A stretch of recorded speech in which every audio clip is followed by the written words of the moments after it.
पर एक गंभीर आरोप है कि आप कई बार पार्टी बदल चुके हैं। नहीं तो सामान्य यहाँ पे तो सभी नेता इस तरह करते रहते। इसके लिए क्यों नहीं आप लोगों ने आवाज उठाई अभी तक? देखिए, ये पूरा काम कर रहा है नगर निगम प्रशासन। नगर निगम है भाजपा का, विपक्ष में विधायक बैठे हैं कांग्रेस के। ये तो मुख्य रूप से उनका काम रहा है, जिसको जनता ने चुना था। अब नहीं आए उन लोग तो मजबूरी में अब हम लोग सामने आएंगे। तो देख रहे हैं कि नहीं बोल रहे हैं किसी चीज में, सब आपस में सग्गा मिलती है, तो आएंगे बोलने। जब कांग्रेस में देख रहा हूं कि एक व्यक्ति के लिए पूरी कांग्रेस हो गई, तो फिर मैं उस चीज को नहीं सह पाया। बीएसपी का वोट बैंक अधिकांशतः गरीब वर्ग से, और आप काफी अमीर हैं। अगर आम आदमी पार्टी ने भी किसी वैश्य को टिकट दे दिया। दोस्तों नमस्कार, मैं रमनू सिंह। आज हमारे स्टूडियो में आए हुए हैं बीएसपी नेता अनिल अग्रहरी शिवाल। आपका स्वागत है। आप सतना विधानसभा से बीएसपी से चुनाव लड़ने जा रहे हैं, किन मुद्दों पर आप चुनाव लड़ेंगे? सतना विधानसभा का जो वर्तमान परिदृश्य में सबसे बड़ा मुद्दा है भ्रष्टाचार का। भ्रष्टाचार हो गया आपका, बेरोजगारी हो गई, महंगाई हो गई, बेलगाम प्रशासन हो गया। मुद्दे ही मुद्दे हैं सत्ता में। इन्होंने लगातार 20 वर्ष के भाजपा के और एक बार के कांग्रेस के जो एमएलए बने यहाँ पे, इन्होंने इतने मुद्दे बना दिए हैं कि मुद्दे गिनाना ही अभी पूरी लिस्ट बन जाएगी लंबी। प्रमुख अगर मुद्दे हम कहें, 2-3 मुद्दे वर्तमान में तो आप देख सकते हैं, किसी भी तरफ किसी भी सड़क में निकल जाइए, हर आदमी चिल्लाता भाग रहा है यहाँ पे, यहाँ के भ्रष्टाचार को लेकर के।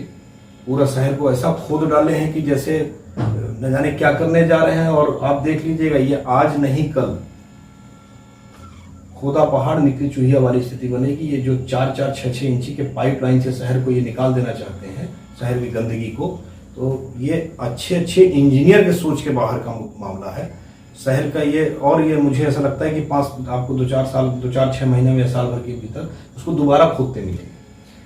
चलिए, आपने आज मेरी बात पे मोहर लगा दिया। मैं कई बार बोल चुका हूं कि ये 3 इंच 6 इंच के पाइप सीवर में सक्सेस नहीं होंगे। नहीं, आपने हर पढ़ा लिखा आदमी बोल रहा है।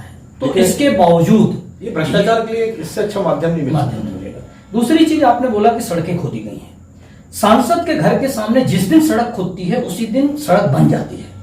विधायक के घर के सामने जिस दिन सड़क खुदती है उस दिन सड़क बन जाती है। महापौर के घर के सामने जिस दिन सड़क खुदती है बन जाती है। तो आम आदमी के घर के सामने सड़क क्यों नहीं बनती? अब ये उनकी निगाह में आम आदमी और नेताओं में फर्क है, तब ना ऐसा हो रहा है। ये तो जनता खुद देखे। इसके लिए क्यों नहीं आप लोगों ने आवाज उठाई अभी तक? देखिए, ये पूरा काम कर रहा है नगर निगम प्रशासन। नगर निगम है भाजपा का, विपक्ष में विधायक बैठे हैं कांग्रेस के। ये तो मुख्य रूप से उनका काम रहा है, जिसको जनता ने चुना था। अब नहीं आए उन लोग तो मजबूरी में अब हम लोग सामने आएंगे। तो देख रहे हैं कि नहीं बोल रहे हैं किसी चीज में, सब आपस में सग्गा मिलती है, तो आएंगे बोलने। जनता संघर्षशील नेता चाहती है।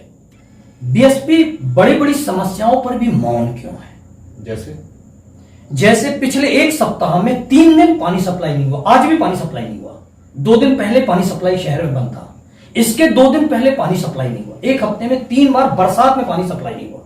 किसी ने कोई आवाज नहीं उठाई अभी तक।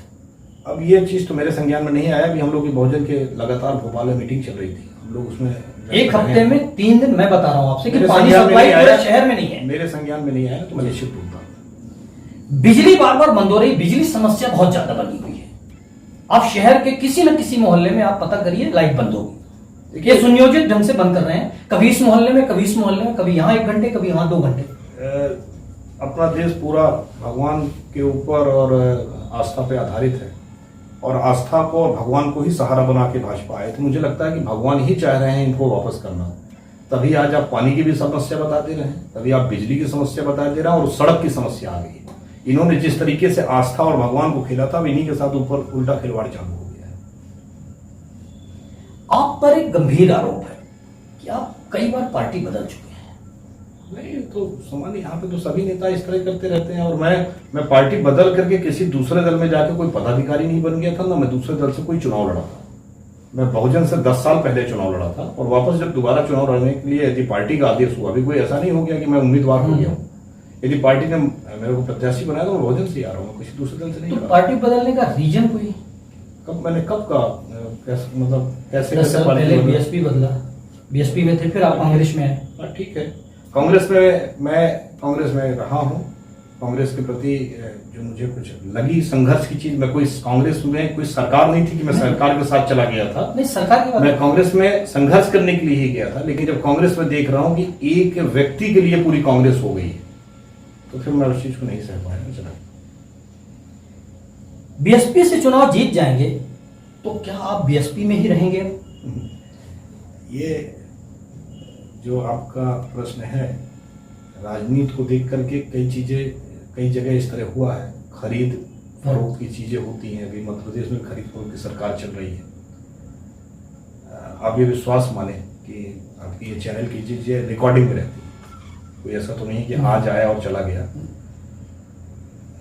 बीएसपी के न पार्टी के साथ दादाबाजी होगी, ना उसके कार्यकर्ताओं के साथ होगी। मैं खरीद बिक्री की राजनीति से सदैव दूर रहता हूँ। बीएसपी का वोट बैंक अधिकांशतः गरीब वर्ग से, और आप काफी अमीर हैं। जनता और नेता की यह दूरी आप कैसे मिटाएंगे? ऐसा नहीं है। देखिए, अमीर और ये गरीबी वाली बात जो है, मैं कभी अपने आप को इस तरीके का प्रेजेंट ही नहीं किया किसी के सामने कि मैं बहुत बड़ा आदमी हूँ। मैं बीएसपी से 10 साल पहले चुनाव लड़ा था और 10 साल पहले मुझे लगभग 21% वोट मिले थे। मतलब गरीब आदमी आपसे मिल सकता है? मिल नहीं सकता है, मैं उन्हीं के लिए ही सेवा भाव पे आया हूँ। और मिल नहीं सकता है, आधी रात में भी जब मुझे किसी ने पुकारा भी है, चाहे हमारे समाज का रहा हो, चाहे किसी वर्ग का रहा हो, मैं उसके लिए खड़ा होता था, होता हूं और होता रहूंगा। आपने समाज की बात की, वैसे समाज से आप क्या उम्मीदें रखते हैं? मैं वैसे समाज बस की बात नहीं कर रहा हूं, मैं तो हर समाज से उम्मीद रखता हूं कि मेरी मदद करेंगे। सतना, देखिए ये कोई एक विधानसभा का चुनाव है, कोई एक जात का चुनाव नहीं। और सतना की दुर्दशा के लिए, जो सतना की दुर्दशा हुई है 20 सालों में, हम लोग कल्पना करते हैं, जब तुलना करते हैं ना, तो सतना और रीवा को करते हैं, सतना और कटनी को करते हैं। हम लोग बहुत आगे थे। पिछले 20-25 सालों में सतना बहुत पीछे गया है। शुरुआत में तो बोल दिया गया कि साहब सिंगल इंजन की सरकार बना लो, फिर डबल इंजन हो गया, फिर अब ट्रिपल इंजन हो गया, फिर चौथा इंजन भी लगा है पार्षदों का भी। लेकिन ये लगातार गर्त पे जाता जा रहा है हमारा प्रदेश, हमारा शहर। आप देखें तो पिछले 20 सालों में ना तो कोई उद्योग सतना आया, ना कोई बड़ी इंडस्ट्री आ रही है, ना कोई इनके पास में कोई ऐसी सोच नहीं है कि हम शहर को दोबारा को कैसे आगे बढ़ा ले जाए, रीवा से भी आगे कर ले जाए। इस विषय में एक मेरा गंभीर आरोप है मेरे ऊपर, नहीं, कि कोई न कोई सपना के साथ ऐसी साजिश कर रहा है कि सपना को बहुत पीछे ढकेला जा रहा है। देखिए साहब, ये साजिश वगैरह कोई क्यों करेगा? यदि मान लीजिए मैं अपनी ही बात करूं, मैं आपकी बात नहीं कर रहा, मैं सत्ताधारी दल की बात कर रहा हूं। सत्ता में कोई ना कोई ऐसी साजिश कर रहा है कि सपना को पीछे ढकेल रहा है। कौन साजिश कर रहा हूँ? मैं वही आपसे, मैं आप आरोप आपका है तो आप ही बताएंगे कौन कर रहा होगा साजिश। कभी इस विषय को मैं रखूंगा आज ही रखने का, अभी जब आरोप आज लगा है जी, कौन साजिश करेगा? जिसकी सत्ता है वही ना करेंगे। हाँ, सत्ता की बात। क्या अमेरिका और पाकिस्तान के लोग तो आगे नहीं करेंगे, सत्ताधारी दल के लोग ही। साहब रमू जी, इनकी नीयत ही नहीं है, इनकी सोच नहीं है शहर के विकास के लिए। बस जब चुनाव आएगा तो तरह तरह के वादे आज अब चालू कर दिए कि 1000 रुपये महीना भेज देंगे।